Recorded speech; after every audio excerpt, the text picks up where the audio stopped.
Hello everyone, Assalamu alaikum. This is Chumu from Hasbi and Hassan. ঈদের ছুটিটা কাটাতে আমি চলে এলাম ইনানি সি বিচ। কক্সবাজারের সমুদ্র সৈকতটি দেখতে ভারী সুন্দর, বেশ মনোরম। ঢাকার আবদুল্লাপুর বাসস্ট্যান্ড থেকে কক্সবাজার কলাতলী ডলফিন মোড় পর্যন্ত স্লিপার বাসের টিকিট ভাড়া লেগেছে ৮,০০০ টাকা দুইজনের। এটা ঈদ সিজন থাকায় ভাড়াটা ওরা বেশি রেখেছে, নর্মাল সময়ে ভাড়াটা কম থাকে।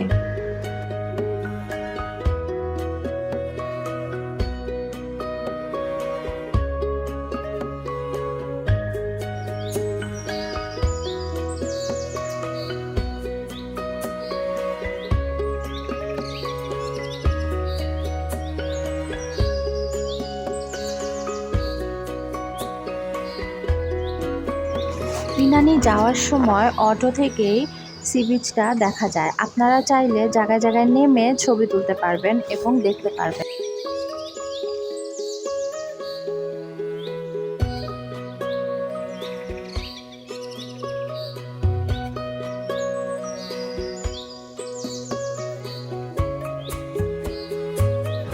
ডলফিন মোড় কলাতলী বাসস্ট্যান্ড থেকে আমরা একটি অটো ধরে ইনানি রয়্যাল রিসোর্টের উদ্দেশ্যে রওনা হই এবং যাত্রার পথে আমরা সমুদ্র সৈকত দেখতে পারি।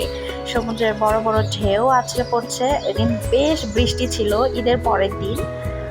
বৃষ্টি থাকার কারণে ঢেউগুলো বেশ বড় বড় ছিল এবং সমুদ্র বেশ ফুঁসে ছিল। দেখতে বেশ ভালোই লাগছে। পাশ দিয়ে সমুদ্র যাচ্ছে, সমুদ্র দেখা যাচ্ছে, তার পাশ দিয়ে আমরা যাচ্ছি। খুবই মনোরম এবং সুন্দর এই দৃশ্য। আমাদের সবারই উচিত একবার হলেও কক্সবাজার সমুদ্র সৈকত দেখা। আমি কিন্তু প্রথমবার দেখছি, আমার খুব ভালো লেগেছে। আমার মনে হচ্ছে আমি বারবার এখানে আসব। খুবই সুন্দর, অসাধারণ, মন ভালো হয়ে যাওয়ার মতো দৃশ্য।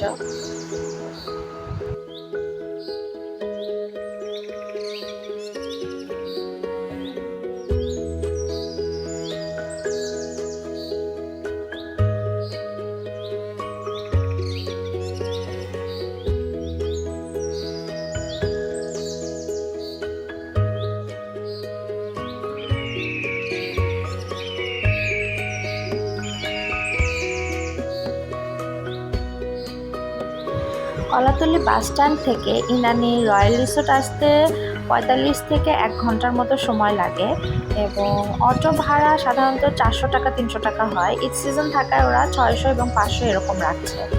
আপনারা দামাদামি করে নিলেই হবে।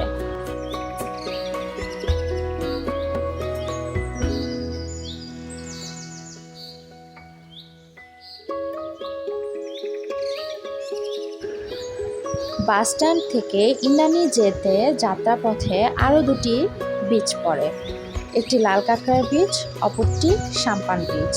এই লাল কাঁকড়ার বিচ এবং সাম্পান বিচ আপনারা যাওয়ার পথে দেখে নেবেন, তাহলে পরে এক্সট্রা সময় নষ্ট করে এদিকে এসে দেখা যায় যে অন্য কোনো ভালো জায়গা আপনারা দেখতে মিস করে ফেলছেন। সেক্ষেত্রে আপনারা এটা যাত্রাপথে দেখে নেবেন আর চেষ্টা করবেন লাল কাঁকড়ার বিচে সকাল সকাল যেতে, এতে লাল কাঁকড়ার সঙ্গে দেখা হয়ে যাবে।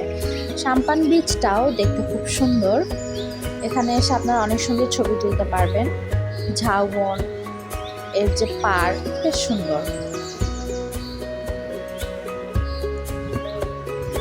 আর যাওয়ার পথে দেখবেন, এই জন্য বলছি, এতে করে আপনাদের সময়টা নষ্ট হবে না।